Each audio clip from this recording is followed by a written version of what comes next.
زیر درس آیت کہ اللہ تعالیٰ کے نزدیک دین اسلام ہی ہے، تو پھر معروف معنی میں، معروف یعنی معنی میں حنفی، شافعی، قادری، سنی، وہابی وغیرہ شرک کہلاتا ہے یا نہیں؟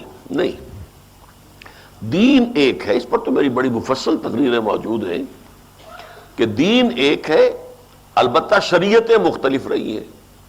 دین تو آدم کا، موسیٰ کا، عیسیٰ کا، سب کا، اور محمد کا ایک ہے صلی اللہ علیہ وسلم۔ شریعت موسوی اور تھی، شریعت محمدی اور ہے۔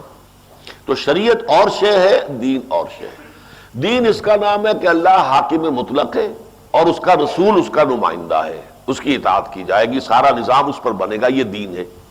اب اللہ کے احکام کو سمجھنے میں اختلاف ہو رہا ہے یا رسول کے احکام کے سمجھنے میں اختلاف ہو رہا ہے، تو یہ اختلاف جو دین میں اختلاف نہیں ہے۔